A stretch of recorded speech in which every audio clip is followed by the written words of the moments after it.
Hello viewers, সনিস cooking ওয়ার্ল্ডে আপনাদের স্বাগত। আজকে আমি আপনাদের তৈরি করে দেখাবো ডিম বিরিয়ানি। এই বিরিয়ানিটি তৈরি করতে বাড়তি কোনো মশলারই প্রয়োজন হয় না। ঘরে থাকা রেগুলার মশলা দিয়ে ও খুব কম সময়েই তৈরি করে নেওয়া যায় এই বিরিয়ানি।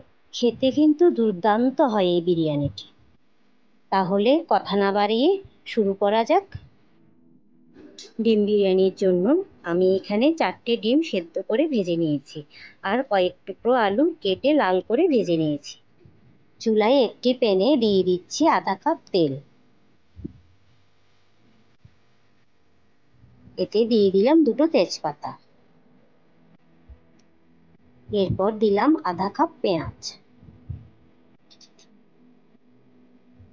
পেঁয়াজটি একটু লাল করে ভেজে নিতে হবে। তারপর দিয়ে দিলাম 2 টেবিল চামচ আদা রসুন বাটা।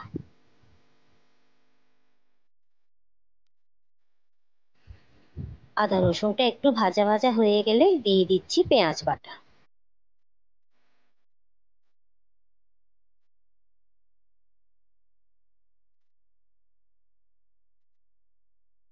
পেঁয়াজের কাঁচা গন্ধটা চলে গেলে দিয়ে দিচ্ছি প্যাকেট বিরিয়ানি মশলা 1.5 টেবিল চামচ।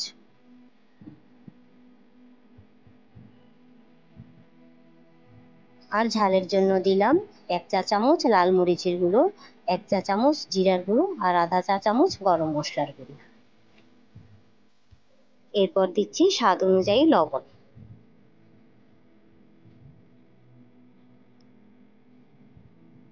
এবার পানি দিয়ে মশলাটা খুব ভালো করে কষিয়ে নিতে হবে।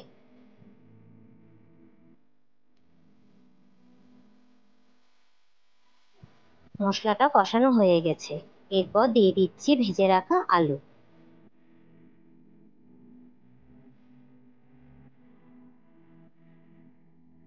এখন আলুটি সেদ্ধ হওয়ার জন্য চুলার আঁচটি ছোট করে ঢেকে দিচ্ছি। আলুগুলো 80% সেদ্ধ হয়ে গেছে। এরপর দিয়ে দিচ্ছি ভেজে রাখা ডিম, যাতে ডিমের মধ্যে মশলার ফ্লেভারটা ঢুকে যায়।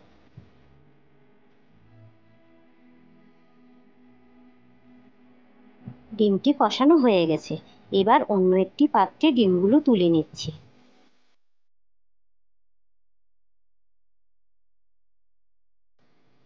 এবার মশলাতে দিয়ে দিলাম 2 কাপ পরিমাণ চিনি গুঁড়া চাল।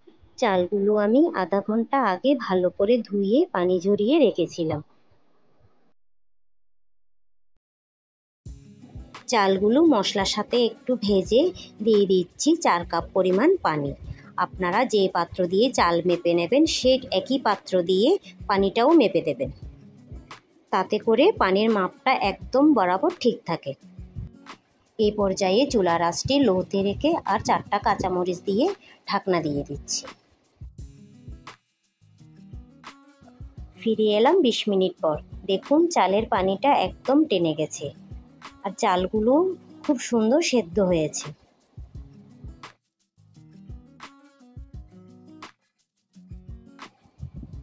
এরপর দিলাম 1 টেবিল চামচ গুঁড়ো দুধ।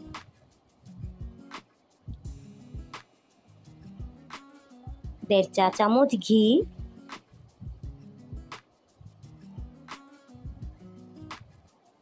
আর 1 চা চামচ কেওড়া জল।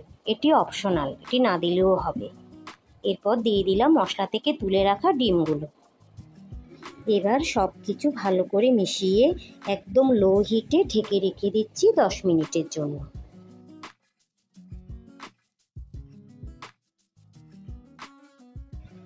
দেখুন খুব সহজেই হয়ে গেল মজাদার ডিম বিরিয়ানি। এবার শুধু গরম গরম পরিবেশন করার পালা। এই ডিম বিরিয়ানিটি স্বাদের দিক থেকে মাংসের বিরিয়ানির চেয়ে কোনো অংশে কম না। যারা একটু ভিন্ন স্বাদের রান্না খেতে পছন্দ করেন এই বিরিয়ানিটি তাদের খুব ভালো লাগবে। আর বাড়িতে একবার হলেও এই বিরিয়ানিটি ট্রাই করে দেখবেন। আশা করছি নিরাশ হবেন না।